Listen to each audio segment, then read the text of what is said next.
Boa tarde, igreja querida, amigos, parentes, próximos e distantes. Aqui estamos mais uma vez com este privilégio de anunciar para mim mesmo e para vocês a palavra do Senhor.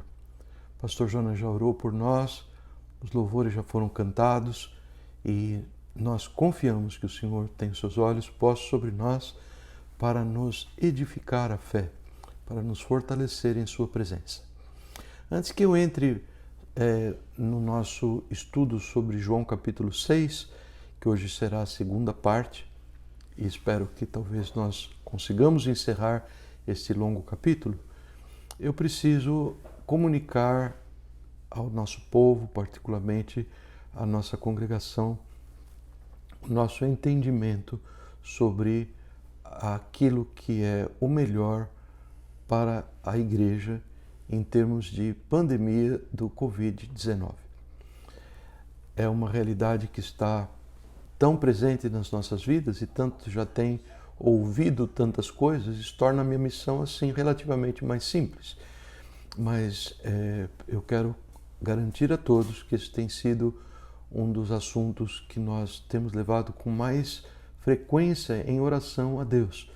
Porque, como já podemos perceber, não existe uma verdade absoluta e neste assunto de proteção, o que seria melhor, de forma que com o conhecimento médico, com as minhas orações e pedindo aos irmãos que orem por mim, eu tenho chegado a este ponto que eu quero dar aos irmãos a conhecer hoje. Antes que eu dê o ponto a conhecer, eu gostaria de ler para vocês brevemente. Nosso irmão querido Fernando Ornstein mandou para mim ontem à noite um boletim semanal do Hospital Batista. Isto não é só um dos hospitais, é esta rede completa dos hospitais aqui em Miami, Hospital Batista.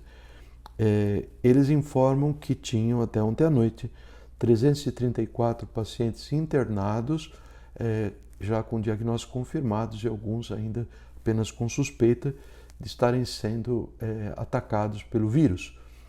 Então, são pessoas que estão doentes, suficientemente, seriamente doentes, para serem admitidos ao hospital. Tenham isso em mente.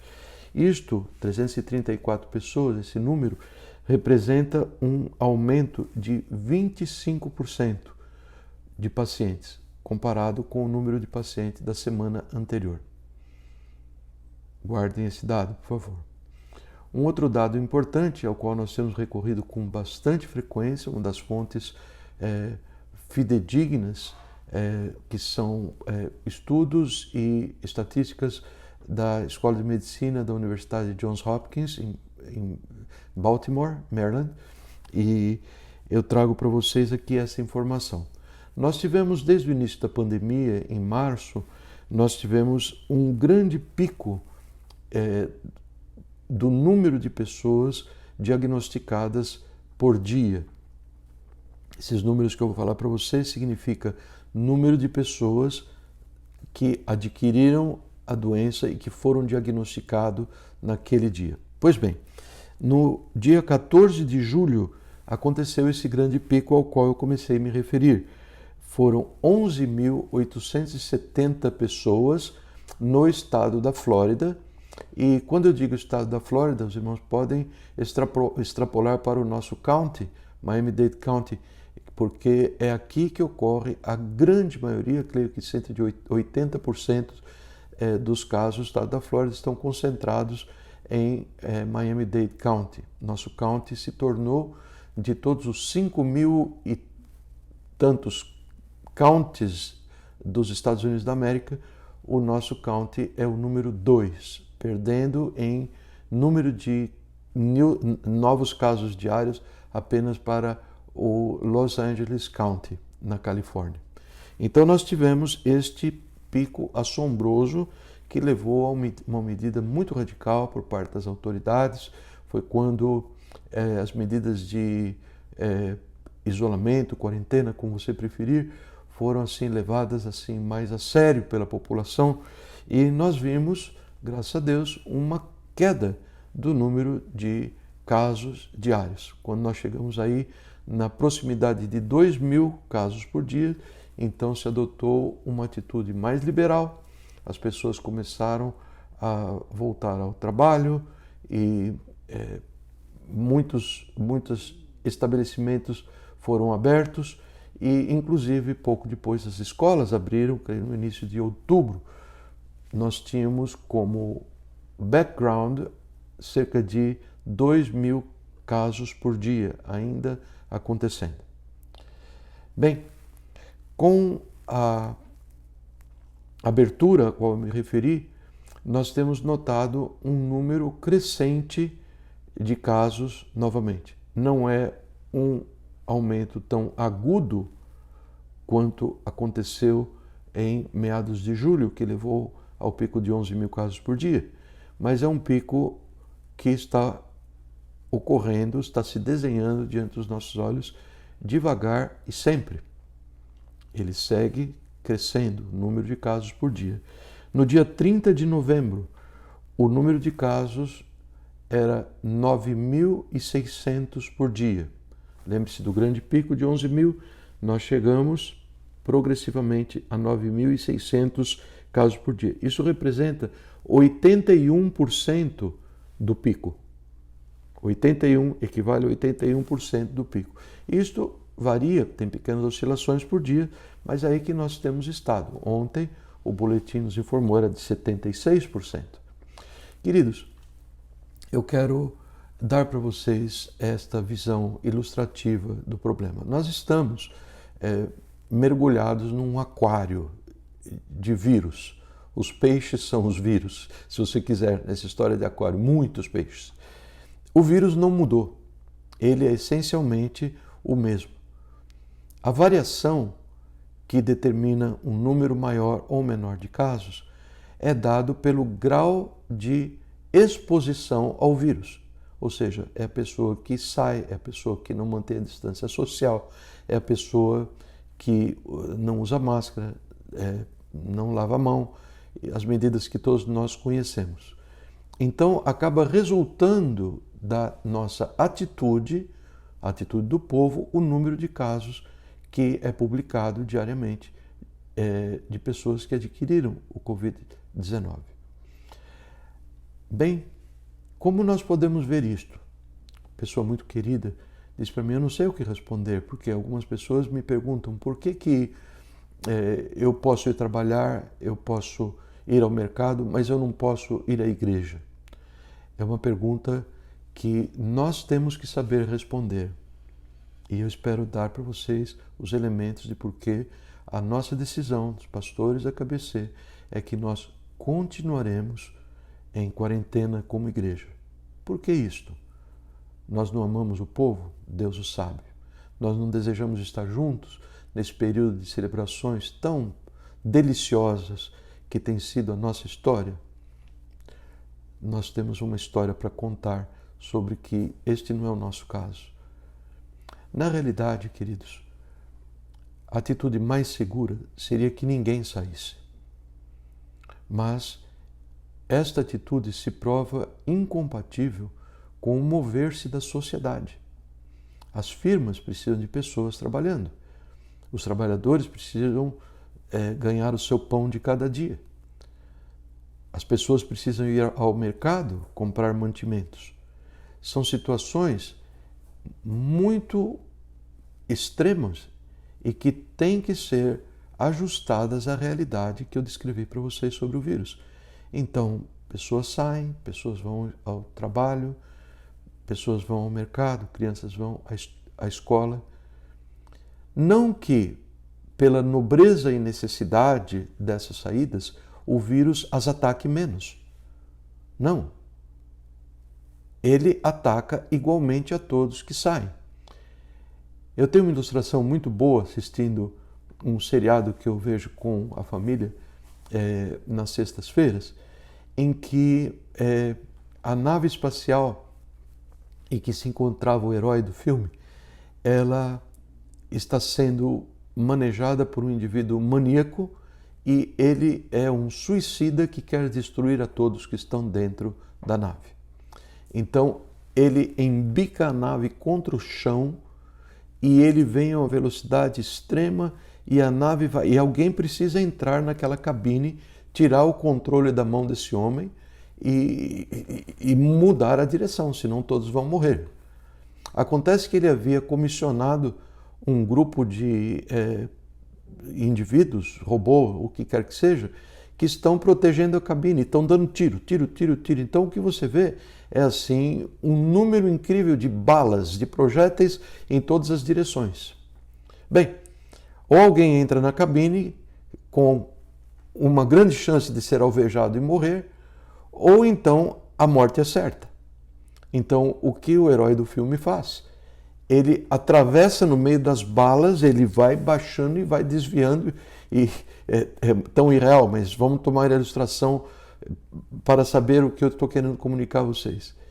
E ele, ferido, tendo sido atingido por algumas balas, ele chega à cabine, ele tira o indivíduo da direção e ele salva a nave.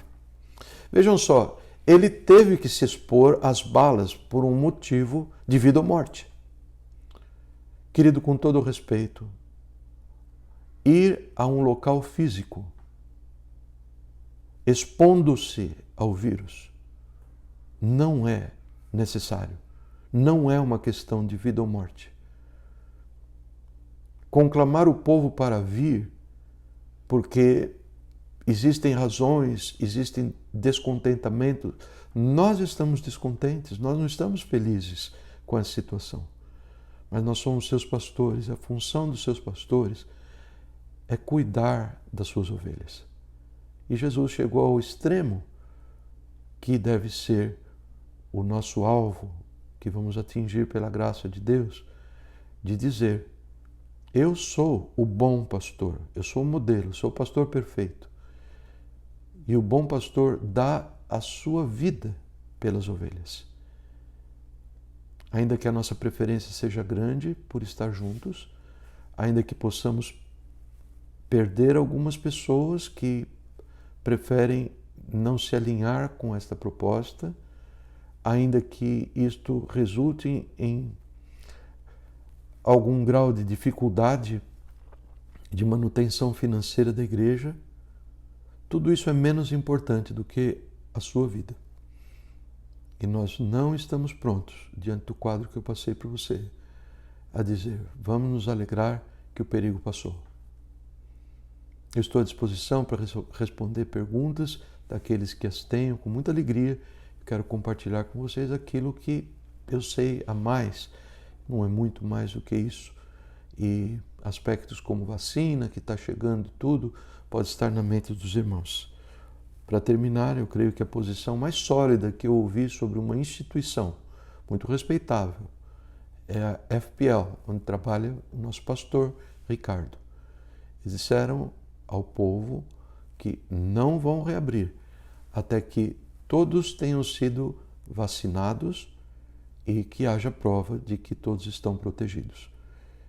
Isto soa como uma atitude extremamente irresponsável e que dá valor à vida humana. Trabalhe, irmão. Vai comprar alimento, irmão. Sem isso, são concessões que nós fazemos. Isto é o herói do filme saindo no meio das balas, mas as balas estão lá. Nós precisamos, ao usar de toda a proteção possível, buscar o alimento, buscar o pão no trabalho, no mercado, sim, mas vamos colocar o nosso coração que, quanto a estarmos juntos, que tanto nós queremos e sonhamos, nós devemos esperar. Obrigado pela compreensão e nós vamos dar seguimento ao capítulo 6 do Evangelho de João. Como talvez alguns de vocês vão se lembrar, na nossa conversa da semana passada, na nossa pregação da Palavra do Senhor da semana passada, o Senhor nos deu esta advertência para aquelas atitudes que o ser humano pode abrigar no seu coração e que podem corroer a sua firmeza em Cristo, e levando-o então a abandonar os caminhos do Senhor. Essas atitudes que corroem, elas chegaram a um extremo num grupo muito grande de pessoas, que são aqueles cerca de 20 mil pessoas, talvez 25 mil, que seguiram a Jesus e que, apesar de terem visto as suas obras maravilhosas, eles seguiram então, eles que estavam com esta corrosão causada pela atração a movimentos de massa. Vamos fazer porque todo mundo faz, vamos estar lá porque todo mundo está, se tem muita gente é lá que está a verdade, coisas do tipo assim, que são coisas enganosas, são posições enganosas. São pessoas que, onde existia algo de sobrenatural, é lá que eles queriam estar. Precisavam testemunhar algo grande, glorioso, maravilhoso.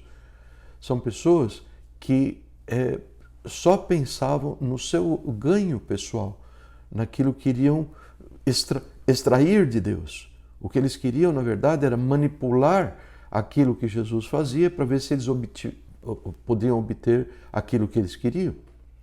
E, finalmente, são pessoas caracterizadas por um completo esquecimento, uma vez que o pão foi comido, uma vez que a bênção satisfez os propósitos que a pessoa tinha, ela prontamente se esquece de Jesus. Não existe na pessoa que nunca foi um discípulo e naquele que está sendo corroído por esses fatores, não existe um senso de gratidão que o leva a clamar e agradecer ao Senhor.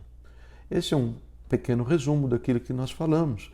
E eu gostaria de dar sequência, eu como que antecipei isso. É um capítulo muito grande e nós estamos dando assim blocos de resumo e deixando o texto, que são 71 versículos, para que o irmão tenha essa alegria, esse privilégio de conferir na palavra, e nós, seus cinco pastores, estamos na escuta, pronto para receber perguntas e dúvidas, enquanto também pregamos a palavra do Senhor. Nós na quarta-feira, eu na quarta-feira, pastor Ricardo com o grupo no lar na quinta-feira, pastor Jonas, pastor Ercídio na sexta-feira, pastor Bebeto no sábado, pastor Jonas em Naranja domingo e eu uma vez mais no domingo à noite, como estou fazendo agora. Então, nós estamos nos movendo para dar para vocês o alimento mais digerido possível, mais compreendido, para que em provisões do Senhor Ele possa ir abençoando a nossa vida. Mas você precisa ler a palavra. A nossa fala não substitui a tua dedicação ao ler a palavra e orar ao Senhor. Fala para Ele, pastor, Senhor, eu não estou entendendo bem isso e estou pensando em chamar o pastor Ricardo para me responder, mas antes de chamá-lo, fala o meu coração, mostra para mim, e você vai ficar surpreso de ver que muitas vezes não é necessário um pastor humano, pastor Ricardo, pastor Jonas, pastor Bebeto, pastor Ercídio, pastor Nery, não, o próprio Deus, o próprio Jesus, o Espírito Santo, que foi anunciado, e nós pregaremos sobre isso no capítulo 14 de João, onde nos diz que Ele nos conduz a toda a verdade. Ele é não só o Consolador, mas aquele que nos ensina. Ele é o ensinador do seu povo. É tempo de nós aproveitarmos esta verdade e trazê-la como uma realidade nas nossas vidas. Bem, o grande milagre, existe um segundo, igualmente grande, mas o que tem sido conhecido mais através dos séculos, é a multiplicação daqueles parcos, 5 pãezinhos e 2 peixinhos por Jesus. O que nós vemos lá? Os apóstolos viram a necessidade. Bom senso eles tinham. Um grupo distante de casa, num lugar deserto, estava tarde, estava fora, fazia tempo, esse povo vai desfalecer pelo caminho. Senhor Jesus, é melhor dispensá-lo. Uma boa sugestão que eles deram. E Jesus surpreendentemente responde para eles: não, vocês devem dar a eles o que comer. Parece uma ironia, parece uma resposta sarcástica, parece... E os discípulos certamente não viram isto de Jesus, porque falaram: mas Senhor, o que nós vamos fazer? Vamos sair, vamos comprar um tanto de pão aí que é um equivalente a quase um ano de trabalho, possivelmente nem tinham os meios. E outra, essa quantidade de alimento não estava prontamente disponível, não existia supermercado, e eles estão numa situação que é uma missão impossível. Impossível. Parêntese rápido, você que vai ler a Bíblia em casa, você tem a tua Bíblia marcada também em Mateus 14, Marcos 6 e Lucas 9, porque são diferentes ângulos dessas verdades que são contadas pelos 4 evangelistas. O milagre da multiplicação dos pães é o único milagre referido na palavra nos 4 evangelhos. Tão importante. Bem, então nós temos essa palavra do Senhor, que não revela para nós que a nossa vontade, que eu creio que é a melhor ilustração para os 5 pães e 2 peixes, nosso senso de provisão, nossa responsabilidade, o nosso desejo de fazer o que é correto e apropriado, isto não é suficiente em si só para nos habilitar, para nos capacitar a dar conta do recado. Nós não podemos. O querer, nesse caso, não é poder. Vejam só, o Senhor nos ensina na sua palavra que a boa vontade dele é Ele quem opera na nossa vida. Estar preocupado com uma situação desse tipo não é porque eu sou mais nobre. Estar preocupado com o número de pessoas que têm sofrido esta ou aquela adversidade. Estar preocupado com pessoas que, por não ouvir o Evangelho, estão indo para o inferno.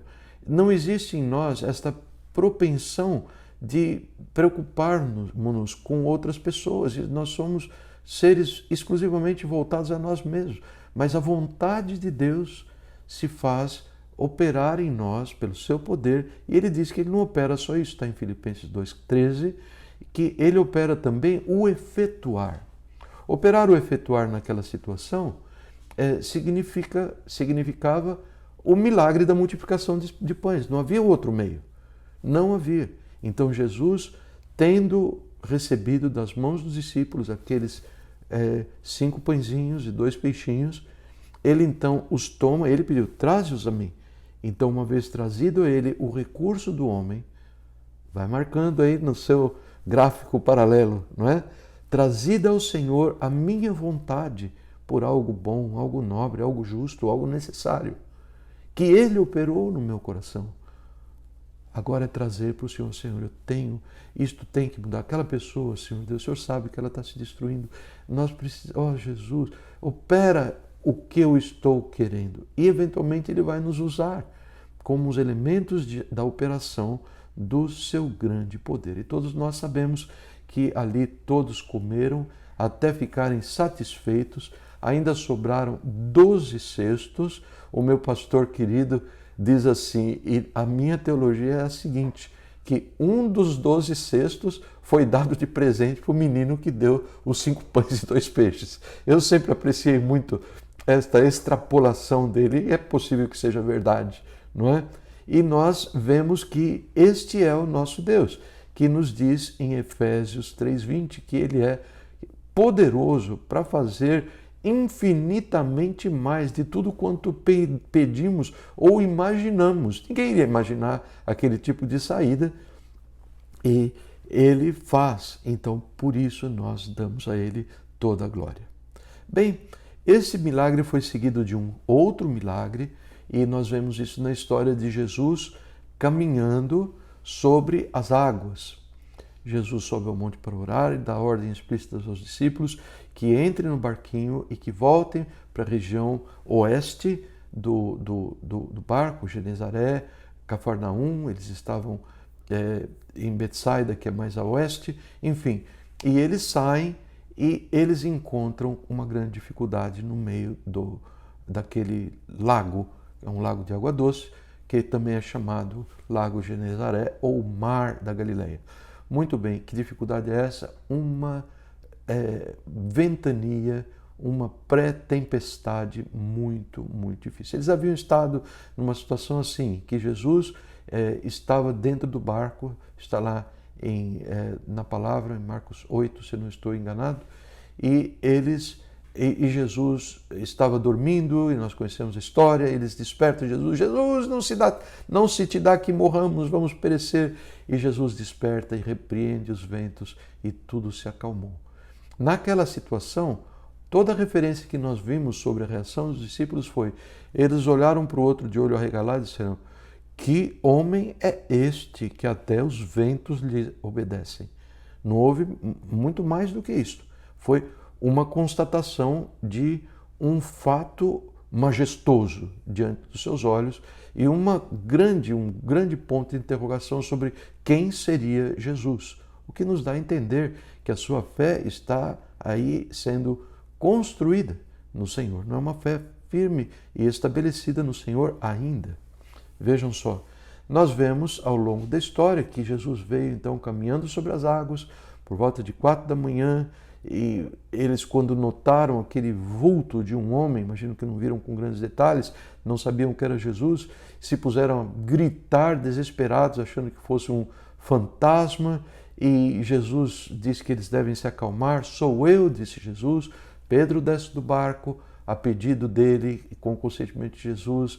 Ao ver a força do vento, ele duvida, sem fé, ele começa a afundar, resgatado pelo Senhor Jesus. Entram no barco e agora sim nós vemos pela segunda vez Jesus os resgata das águas revoltas do mar da Galileia. A palavra linda dada por Mateus, capítulo 14, é este, que todos adoraram a Jesus. Que precioso! Todos se prostraram ali no barco e adoraram a Jesus. Mas vejam que interessante essa nota de Marcos, no capítulo 6, onde ele descreve. Ele diz que o coração dos discípulos, todavia, estava endurecido e eles não haviam entendido o milagre anterior, que era a multiplicação dos pães e dos peixes. Não entenderam. E eu já vou voltar a essa questão. Muito bem, eles chegam, sãos e salvos, à praia e saem em direção a Cafarnaum, e a multidão logo percebeu a presença de Jesus, trouxeram multidões de enfermos, doentes, endemoniados, foram curados por Jesus, e Jesus se encaminha para a sinagoga de Cafarnaum, onde ele prega. A maioria do texto que nós vamos ler foi proferido por Jesus lá na sinagoga de Cafarnaum. Muito bem, o que esse milagre dos pães nos revelou? Vamos ver. Revelou uma coisa, revelou corações endurecidos daqueles que não creram. Vou contar uma coisa para vocês. Aqueles que estiverem seguindo minha sugestão e que vão ler as versões dos outros 3 evangelistas dessa história, eles vão ler em Marcos capítulo 6 que Jesus, ele, antes do milagre dos pães e dos peixes, ele havia estado com seus conterrâneos na pequena cidade de Nazaré. E ali ele demonstrou a sua divindade na palavra maravilhosa que deu, curando e expulsando demônios e tudo mais. Sabe qual foi o resultado? Eles se ofenderam com a mensagem de Jesus. Eles se ofenderam. Caíram em defesa própria, não admitiram que precisavam ser salvos, não admitiram que estavam numa situação difícil, porque todos os pecadores se encontram na situação difícil que resulta em perdição eterna, não admitiram, e eles como que foram tão hostis para com Jesus, que Jesus ficou admirado com a incredulidade deles. Está lá em Marcos 6,6. Jesus se admirou. Imagina só Jesus, Deus encarnado, ele olha, uau, isto passa dos limites. Então nós vemos que isto ocorreu. Jesus prossegue em direção mais a leste, onde ele se encontra com os apóstolos que ele havia enviado para uma missão. Saíram de 2 em 2, os 12 apóstolos, e foram, tendo recebido de Jesus poder, eles saem fazendo o quê? Pregando o arrependimento e conversão através da fé em Jesus, curando, expulsando demônios. E os discípulos fazem, imagina, sai eu, pastor Jonas, Débora e Edilene, fazemos duplas e vamos pregando nas vilas e cidadezinhas, e nós vemos com os nossos próprios olhos a palavra de Jesus confirmar. Fizeram as mesmas obras que Jesus fizeram, talvez fizeram até maiores do que Jesus. Ele dá a entender isto. E o que aconteceu? Voltaram, foram ali, aquela região à beira do lago, eles testemunharam o milagre de Jesus de multiplicar matéria diante dos seus olhos. E agora, alguns minutos depois, algumas talvez 4 horas, 6 horas talvez depois, dentro do barco. Marcos registra, mas seus corações estavam endurecidos e eles não entendiam o milagre dos pães e dos peixes. Guarda, quando eles chegaram, nós vemos que Jesus é arguído pela multidão. Ele começa a pregar, o que eu espero ter tempo de comunicar a vocês, e a multidão tinha o seu coração também endurecido para com Jesus. E pergunta, isso foi falado domingo passado, para Jesus: tu dizes que devemos crer em ti, mas que sinal tu fazes para que creiamos em ti? Não havia sido suficiente o que eles viram. Vocês percebem isto? E nós? Será que nós somos diferentes? Será que nós somos superiores? Temos, assim, algo que nos torna melhor do que estas pessoas? Eu creio que não.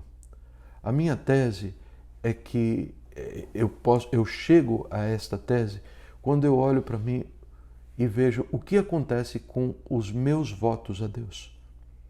Votos. Existem coisas que estão tão erradas, existem coisas que estão indo tão mal. Você diz: não, Senhor, a partir de hoje, por favor, me fortaleça com a tua graça. Essa é a forma certa de fazer um voto, não é?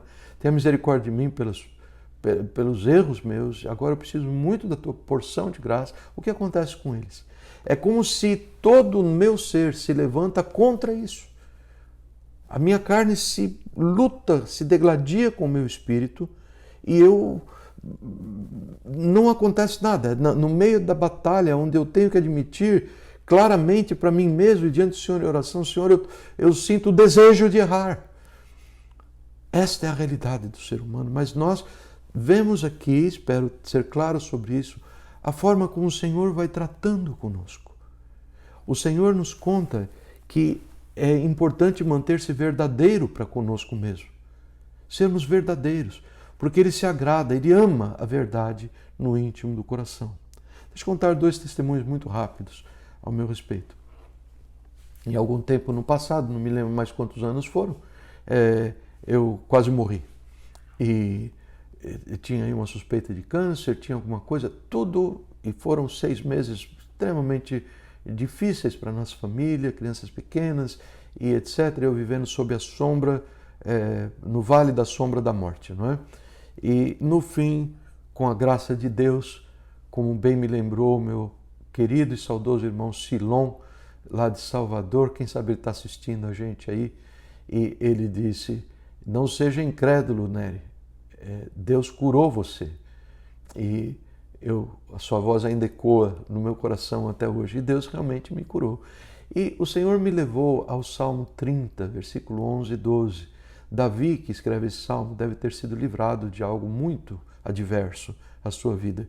E ele diz assim: Senhor, tu tornaste o meu pranto, o meu choro em folguedo, tu tornaste a minha tristeza em alegria. Tu tiraste o meu cilício, meu pano de saco, aquele que as pessoas se vestiam quando queriam mostrar humilhação diante de Deus, e me cingiste de alegria, de vestes de festa. Para quê? Com a finalidade de que a minha glória, da minha alegria, eu te cante louvores e não se cale. Senhor, meu Deus, eu te louvarei para sempre. Eu fiz umas marcas e escrevi algumas coisas na minha Bíblia, na altura desses salmos, que denotam todo o meu coração sincero. Dizer: Senhor, é assim que eu quero viver, te louvando todos os dias da minha vida. Todos os dias da minha vida. E a gente se esforça, a gente lembra do voto, o Espírito Santo traz à nossa mente. E quando ao invés de linguagem de louvor existe linguagem de reclamação, de murmuração, o Senhor certamente nos convence do pecado, da justiça, do juízo e assim por diante. Mas eu não posso dizer que eu resolvi o meu problema. Eu tenho que viver muito, muito apegado a Jesus para sequer me lembrar do voto que eu fiz, da decisão que eu tomei. Não é assim na sua vida também, irmãos? É isto, nós temos essa natureza que o Senhor batalha contra ela através do seu Espírito que vive em nós. E o segundo testemunho, também breve, eu estava ouvindo com a Dé, com as crianças na semana passada, algumas coisas, alguns dados sobre um moço de 29 anos, Jim Elliot.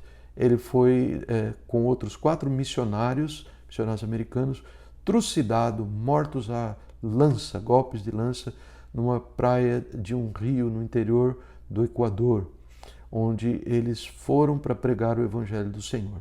Foi um movimento tremendo no meio do povo de Deus, e disto resultou, desse movimento, muitas conversões. Inclusive, eu recebi o Senhor Jesus, como um efeito direto desta história aparentemente triste, me lembrando a palavra de Jesus, quando ele disse sobre si mesmo que se o grão de trigo não cai sobre a terra e morre, ele não brota, ele deixa de existir para que então possa vir a planta e possa surgir os frutos. Enfim, é uma história muito bonita, uma história onde muitos foram convertidos.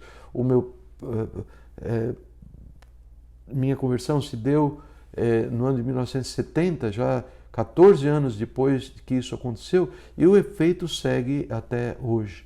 E nós estamos vendo alguns vídeos, algumas coisas, e eu descobri uma mensagem pregada por Jim Elliot nos anos anteriores ao seu martírio lá no Equador, em que ele diz que, tristemente, nós olhamos para o povo de Deus e vemos uma igreja que está cheia de conhecimento. Nós temos conhecido, temos sabido fatos. Não é bom não ter conhecimento. Não é mal ter conhecimento. O Senhor nos diz, vocês devem conhecer a palavra. Isto é certamente muito importante. Mas ele dizia, Jim Elliot, que o que ele via era uma igreja vazia de ação. Vazia de ação. Então, receber a vontade de Deus no nosso coração, perceber, e no caso dele ele percebeu, porque tem que levar o evangelho lá para os índios, perceber, isto não é um sinal para nós sairmos fazendo a obra de Deus nas nossas forças, mas isto é um sinal de que é tempo de clamar a Deus para que Deus efetue nas nossas vidas. Ele põe a vontade. Isso não nos torna melhor do que ninguém. Isso não nos torna mais eficientes na prática daquilo que Deus quer. Mas nós temos que conhecer que Jesus Cristo é o Deus Criador. E assim como Ele criou pães e peixes para satisfazer uma necessidade imensa, Ele cria corações sensíveis à pobreza de pessoas, física, espiritual, pobreza emocional. E Ele coloca o seu desejo no teu coração, no meu coração, não com a esperança que saiamos com os nossos próprios recursos, mas que passemos pela segunda fase, diante do Deus Criador, e peçamos, Senhor, agora cria em mim coragem, cria em mim disposição, cria em mim um espírito destemido, cria em mim alguém que não tem preguiça, que não está só preocupado com as coisas desta vida, que estou centralizado somente naquilo que eu quero para minha vantagem, e confessemos a Ele o que quer que seja, com a certeza de que Ele se compadece de nós. Ele ouve toda esta incapacidade, toda esta inadequacidade confessada a Ele. E o que Ele faz? Ele diz, filho querido, busque de mim misericórdia, que é o perdão que nós obtemos através da confissão da nossa situação. Busque de mim graça, que é o poder que nos capacita. Irmãos, isso tocou meu coração como uma brasa viva. Tocou meu coração, e como tocou tão forte ao ler que os discípulos, eles não entenderam o milagre dos pães. Eu confessar para o Senhor, eu não entendi também. Eu não entendi, eu não olho para a minha incapacidade, a minha inoperância como sendo um problema. Eu olho tantas vezes para o fato de eu poder ter algum conhecimento, algum talento, ter sido preparado, de ter visto milagres de Deus como sendo algo que me qualifica a fazer as coisas. Isto certamente não é assim. Os nazarenos viram, os nazarenos participaram, os nazarenos tomaram conhecimento, os discípulos viram, os discípulos tinham conhecimento, os discípulos receberam o poder de Jesus, eles fizeram as coisas. mas numa certa altura os seus corações estavam duros para com aquilo que Jesus podia continuar fazendo. Percebem como nós temos que depender tão fortemente e nós não sermos pessoas que passem a vida tentando alimentar a multidão com 5 pães e 2 peixes.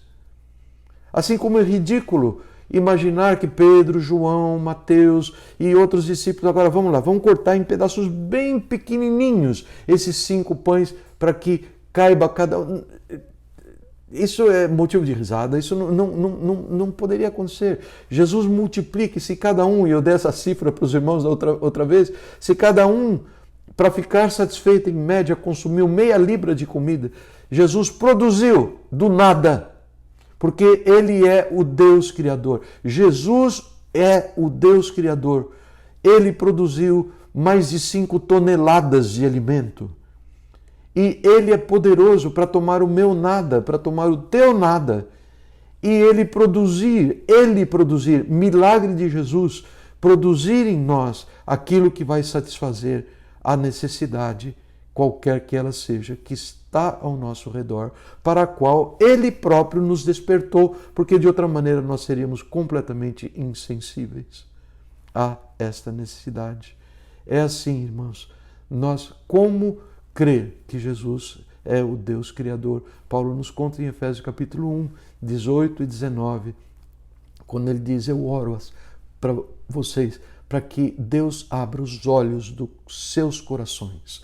Ou, a outra tradução diz, para que os corações de vocês, os olhos do coração de vocês sejam iluminados e vocês percebam a riqueza do Senhor, nós, os que cremos, conforme a atuação da sua poderosa força. E aí é o grande segredo, meus amados. Este é o grande segredo que tem estado oculto dos púlpitos, nós temos ouvido não poucas vezes. Você tem ouvido, eu talvez tenha pregado esta mensagem aleijada de que temos que ter fé, temos que ter fé, temos que ter fé. Amém. Acabou o culto. Isto não é assim. Não é verdade que nós possamos sair e dizer, agora eu vou ter fé. Nós não conseguimos fazer isto. Ele é o autor, Ele é o que faz, é a Ele que nós buscamos, é através dEle que nós cremos, é a Ele que nós chegamos e dizemos, Senhor querido, eu estou perdido sem fé no Senhor. A palavra do Senhor nos diz, aquele que não crê já está condenado. Ô Senhor, tem misericórdia de mim. E o Jesus Criador, Jesus, o Deus Criador, Ele cria fé. Lá em Lucas 17, de tantos atos e tantas bravatas de bravura dos discípulos, dos 12 discípulos, eles finalmente expressam para o Senhor, diante de algo que Jesus disse, que eu não posso entrar agora, eles disseram, Senhor, acrescenta-nos a fé. Lembra do pai do menino endemoniado? Senhor, eu creio, mas me ajude na minha falta de fé. E queridos, nós não estaremos indo para nenhum lugar se nós não permitimos que o Senhor nos ensine aos corações que nós somos estas pessoas. Guardem isso no seu coração. Nós não somos melhores. A palavra do Senhor nos diz em Romanos 3, 9, 26, não há um justo, não há um sequer, não há ninguém que entenda, não há ninguém que busque a Deus. Ah, mas eu busco a Deus. É porque Deus te faz buscar. Se existe algo de bom no teu ato de ir buscar, se existe algo, é Deus que operou, porque Ele é o que, é dele que vem toda boa dádiva e todo dom perfeito, meus irmãos. E esse conhecimento tem que ser mais do que um conhecimento teológico, tem que ser um conhecimento que nos leva a glorificar ao Senhor e que nos leva a pedir que Ele renove diante dos nossos olhos a imagem que temos de Jesus, porque Ele não é outra coisa senão este que eu vos anuncio nessa noite. Ele é o Deus Criador. Ele ainda cria coisas no coração do homem. Ele ainda muda situações aos olhos dos homens impossíveis. E é isto em que nós devemos crer. Quando diz, creiam em mim, é isto que Ele deseja que nós creiamos, que Ele é o Deus Supremo, Deus Criador. Muito bem, Uma outra coisa que o milagre dos pães revelou, e nós vamos parar pouco nisto, é esta tendência tão forte do homem. Alguns dizem, é o espírito de sobrevivência. É do homem tentar manipular a Deus para ter aquilo que ele quer. É buscar Deus enquanto tem necessidade. Quando não, entre aspas, tenho necessidade, eu não busco. Não é? Então isto não está só nos discípulos que abandonaram Jesus, isto está nos discípulos que continuaram com Jesus, isso está em nós, não é? Mas nós não podemos esquecer disto, amados. Esta é a mensagem de salvação, que Jesus é aquele que pode socorrer aqueles que são tentados. Ele socorre. Sabe por quê? Porque ele já viveu como homem. E sabe de uma coisa? Ele foi tentado. Jesus foi tentado a jogar tudo para o ar. Jesus foi tentado a dar as costas. Jesus foi tentado a receber as ofertas. Ele foi tentado como eu e você somos. Sem pecado, ele se torna então o Cordeiro de Deus que acode o seu povo para tirar o pecado do mundo e que nos então, para nós, esse grande sumo sacerdote que vai nos dando misericórdia e perdão à medida que pecamos e que nos vai, ao seu povo que o busca, nos vai enchendo da graça que restaura, a graça que nos dá o poder de caminharmos nos seus caminhos. Só Jesus, o Deus Criador, guardem isso, podem criar um coração que crê. Só Jesus. Fé verdadeira, só Jesus pode dar. Muito bem, nós temos aqui um número de versículos tão grande que dão base a isto. Saudade da nossa escola dominical, vontade de abrir a palavra e ler e trabalharmos mais num estudo profundo, mas isto não é possível fazermos agora diante das câmeras. Muito bem. Este querer as bênçãos sem o abençoador, este querer a cura sem aquele que cura, querer a comida sem aquele que provê, querer o consolo sem o consolador. Sim, eu só quero me servir. É uma tendência muito antiga do ser humano que nós conhecemos muito bem. Eu e você conhecemos muito bem. É como se existissem outras fontes. Como se o estar saudável é uma outra fonte de alegria. Como o ter comida, ter dinheiro no banco, ter uma família harmoniosa. Isto é um outro, ter os filhos estudando. Então nós lutamos na nossa vida para manter estas coisas independente de Jesus. Nós negligenciamos essa tendência do homem. Eu digo nós, não é uma figura de linguagem. Nós, nós todos, crentes em Jesus, nós temos essa tendência, não existem outras fontes. Por isso que eu estou tão empenhado a fazer isso ou aquilo. Por isso que eu estou... trabalhe mesmo. A palavra nos diz, quem não trabalha não coma. Mas não coloque todo o seu foco sobre o trabalho. Eduquem sim seus filhos. Mas não considerem que todo o seu zelo, todo o teu esmero é o fim da questão e eles vão resultar em pessoas de acordo com os seus sonhos. Quando nós não dependemos do Senhor, é como o Senhor diz, o povo que faz dois males, duas maldades, vira as costas ao Senhor, que é a fonte de água viva, que harmoniza as bênçãos, e nós vamos cavar cisternas rotas que não retêm as águas. Ouça isso com atenção, irmão. Irmão dedicado, irmã querida, que se esforça tanto, se esmera por fazer o melhor. Nós temos considerado que Jesus é o Criador, que é dele que vem toda a bênção de que necessitamos e, portanto, nós o buscamos em primeiro lugar e a sua justiça. Nós nos ajustamos ao meio ou nós nos comportamos pela sua força de maneira a que o meio se ajuste a nós no nosso propósito de buscarmos ao Senhor.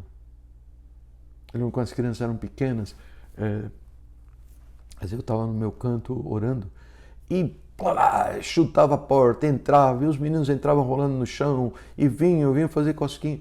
E eu achava tudo aquilo muito bom. E ainda acho. E tenho saudade, por sinal. Mas eu comecei a perceber o seguinte, que estava invadindo um momento que eu precisava dele para continuar sendo um pai legal. Eu acho que eu me tenho na conta de um pai que foi um pai legal. Então eu precisei pedir, ensiná-los. Gente, vocês não interrompem assim. Vocês têm o seu lugar. Vocês são tão importantes para o papai, mas vocês têm um lugar e quando o papai está falando com o Senhor, vamos, se quiser se juntar, vamos orar junto. E assim por diante. Tem pessoas que vai levando a vida, a sua liderança é dada pelos filhos. A sua liderança é dada pelo patrão. A sua liderança é dada pelo saldo da caderneta de poupança. Não sei se existe esse termo ainda. São as coisas que são o seu Deus.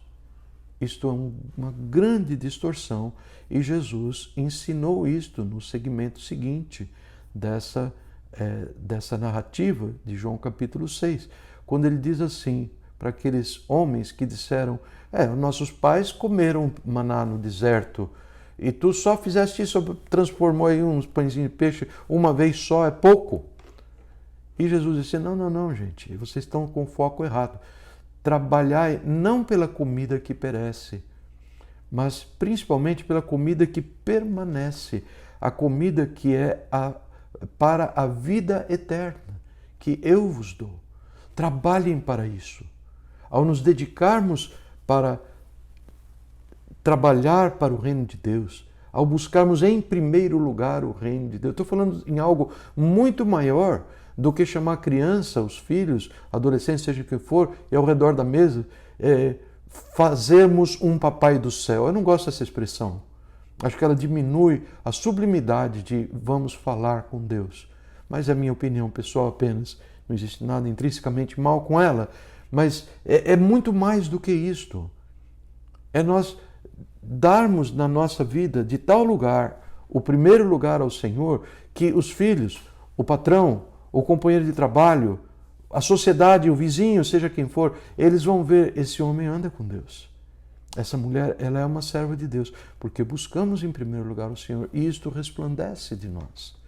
Sim, todos os demais planos, todos os demais ajustes, tão importantes que são, o Senhor diz, eles vos serão acrescentados como um elemento de você dar esse passo, muitas vezes sacrificial, que vai resultar em certas dificuldades. Mas você diz, existem dificuldades, mas eu vou me ajustar a elas. Um testemunho que é um testemunho de vitória, por causa da graça de Deus, tão somente. Quando eu trabalhava aprendendo transplante de órgãos lá em Dallas, e o tempo era tão errático, e as chamadas, e o telefone, e o beeper tocando, meio da noite, fim de semana, foram, olha, louvado seja Deus pela minha esposa ter me aguentado naquele período, dado suporte à nossa casa.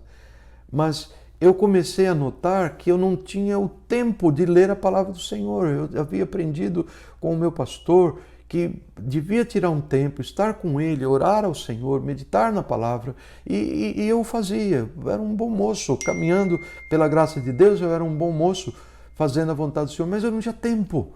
E orar, dormia. E eu sempre fui uma pessoa que tinha mais sono pela manhã. Sempre fui assim. E chegou um dia que eu levei isso para o Senhor, dessas coisas que Deus move o coração. E eu disse, Senhor, eu desperto às 5 da manhã. Que hora eu vou ler? Porque quando eu chego em casa, eu chego tão cansado, eu não consigo parar um tempo. E o Espírito de Deus, para sua glória eu digo, isso não é religiosidade, isso são passos dirigidos pelo Senhor. Ele poderá atuar na tua vida igual atuou na minha. Eventualmente poderá usar o meu exemplo para inspirá-lo para fazer de uma forma diferente na sua vida. Mas o Senhor me deu a convicção de que essa 1 hora eu não poderia obter de outra maneira, a não ser despertando 1 hora mais cedo. Mas eu já acordo às 5, então você acorde às 4. Mas eu vou dormir em cima. Meus amados, eu tenho experimentado esse milagre do Senhor. Eu me tornei um morning person. É verdade. Deus me conferiu vitórias sobre essa soneira da parte da manhã. E manhã é o período mais produtivo que eu tenho durante o meu dia. Ele me levou a isto, e eu posso então entrar em contato com a palavra dele, eu posso continuar a usufruir daquilo que ele tem a me ensinar. Eu não posso adaptar Deus no meu esquema. Eu tenho que ter um esquema aberto, uma disposição mental, isso que ele quer dizer. Não trabalhem por aquilo que perece, Não trabalhem, mas trabalhem por aquilo que permanece para a vida eterna. Oh, meus filhos, meus irmãos, minhas irmãs, tenha em vista o seu lar. Você está dando aos teus filhos uma agenda através da qual eles vejam mamãe, papai, eles levam Jesus a sério. Este é o ensino que vai ficar. Este é o ensino que vai ficar. Lá no trabalho, qualquer um chega, qualquer um muda, você ouve qualquer piada, você participa de qualquer roda como qualquer um. Peça ao Senhor que o conduza em santidade. São multiplicações de recursos do nada que o Deus Criador, Jesus, ainda faz. Eu quero terminar essa meditação resumindo bastante um dos textos que tem trazido assim um pouco de dificuldade e compreensão. Usando ainda desse recurso ao qual o povo judeu estava muito acostumado, os rabinos ensinavam os meninos, desde que tenra idade, a entender a palavra através de parábolas, através de exemplos, através de ilustrações. E Jesus se ilustra, e você vai ler na sua Bíblia, com essa figura maravilhosa, onde ele diz assim: eu sou o pão da vida. Eu sou o pão da vida. Aquele que vem a mim não terá fome, e quem crê em mim nunca terá sede. Isso significa o seguinte: quando nós buscamos ao Senhor em primeiro lugar, não existe outra necessidade no nosso coração. Esse é aquele dia em que um ovo frito é tão bom, nós estamos tão felizes, movidos à energia divina. Não tem hora, não tem o arroz queimado. Eu até gosto de arroz queimado, não é um bom exemplo para mim, pelo menos. Mas seja qual for a frustração, seja qual for o plano que não deu certo, não existe tempo ruim quando nós estamos nos alimentando do pão da vida. É uma figura, é uma metáfora. Jesus, o pão da vida, do qual nós nos alimentamos. Alimentar-se do pão da vida, ou comer da sua carne. Ele está dizendo profeticamente que ele daria a sua carne, seu corpo, para morrer por nós na cruz. Beber do seu sangue, o sangue que profeticamente ele nos ensina que iria ser derramado lá na cruz. São figuras de linguagem. Obviamente Jesus não está falando sobre comer o pão, o corpo dele, comer pão físico, etc. Ainda que, ao longo dos anos, muito tenha sido feito para produzir um mau ensino, um misticismo no meio do povo, como assim, na hora que você come o pão na ceia do Senhor, aquilo se transforma no corpo de Cristo. Isso é mentira. Nós sabemos que é mentira, isto não engana a ninguém. Esse não é o intento do Senhor. O Senhor nos deixou a ceia do Senhor como um memorial, como que para nos trazer a lembrança diante dos olhos, esses elementos tão singelos, que é o pão que representa o seu corpo, a carne que ele dá. Ele fala: vivam de mim, vivam de comer daquilo que eu vim ser, vivam de comer a minha carne, de beber o meu sangue. Significam: creiam em mim, dependam da fé em mim, me busquem com a consciência de que eu sou o Deus que cria aquilo que você não possui. Essa é a grande lição desse capítulo, meus amados. Jesus, o Deus Criador. Jesus, o indispensável Salvador. É assim que eu quero terminar a exposição da palavra e prosseguir para a celebração da ceia do Senhor, onde esses elementos tão básicos, pão, que representa o quê? A carne de Jesus, o alimento, assim como o pão, o alimento físico é necessário para sustentar o nosso corpo físico, ainda que por um tempo muito fugaz, nós comemos, daqui a pouco tem que comer outra vez, e assim por diante. O Senhor se coloca como o pão, o alimento, aquele de quem nós temos que comer para viver, não só nesta vida, mas também para toda a eternidade. Para toda a eternidade. Quem não crê não terá vida eterna. E aí vem aqueles irmãos, alguns nasceram sem capacidade de crer. Sabe quantos nasceram sem capacidade de crer? Todos. Isso que nós vimos hoje na palavra, isso que nós continuaremos pregando de certa maneira.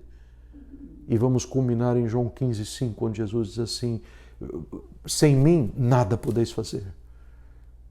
E, no entanto, algumas pessoas não, Deus criou alguns para ser salvos e alguns para ir para o inferno. Irmãos, isso teríamos que fazer uma revisão do que significa amor. Deus teria que redefinir o amor. Que amor é esse? Que cria pessoas com o propósito estabelecido de lançá-las no inferno. Isto não é assim. A definição de amor de Deus é esta: que Ele amou de tal maneira, profunda, intensamente, que Ele deu o seu melhor, para que todo aquele que nele crê não pereça, mas tenha vida eterna. Ele não enviou Jesus ao mundo para condenar o mundo, mas para que o mundo fosse salvo por Ele, através do crer nele, que nós não podemos, mas que o Jesus, o Deus Criador, pode operar em nós. Alguma vez você já orou assim: Jesus, eu estou perdido. Quando o Senhor diz na tua palavra, aquele que crê em mim será salvo, aquele que não crê já está condenado. Eu estou condenado porque eu não creio. No momento eu não estou crendo em nada. Essa será uma oração muito bem-vinda aos ouvidos do Senhor, se for a verdade que está dentro do teu coração. Confesse a Ele e peça-se: Jesus, eu quero crer de todo o meu coração. E Ele opera o realizar. Mas o segundo elemento é o vinho, que representa o sangue. Aqui, taça bonita, uma cor tão linda. O vinho, que simboliza o sangue de Jesus. Jesus diz: bebam dele, quer dizer, vivam dele, dependam dele para viver. Se andarmos na luz, nessa verdade, assim como Ele na luz está, algo maravilhoso resulta. Nós temos comunhão, temos harmonia uns com os outros. E à medida que caminhamos, o sangue de Jesus, representado hoje através aqui desse vinho, nos vai purificando de todo pecado. Pai querido, muito obrigado pela Tua palavra salvadora. Quero louvar e exaltar o nome de Jesus. Eu quero, Pai, porque há espaço para mim, há lugar para mim, há braços abertos para mim. E eu te agradeço, Senhor Deus, por tão grande amor sobre todos aqueles que ouvem, sobre todo aquele que crê, a salvação, porque Jesus se entregou por nós. Quero encorajar a todos agora, nesse momento, aí nos seus lares, a participarmos juntos do pão, lembrando, assim como este é sustento para o nosso corpo físico, nós devemos crer que é o mesmo que comer o corpo físico de Jesus. Nós devemos crer de todo o coração, com a força que Ele nos dá, e teremos a vida eterna. Comamos, irmãos.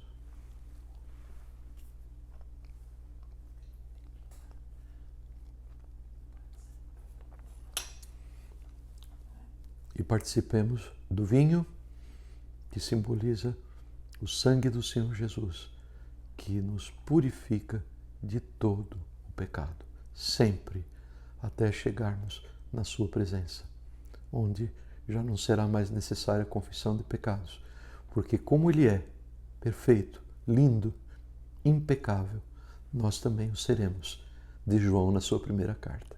Tomemos.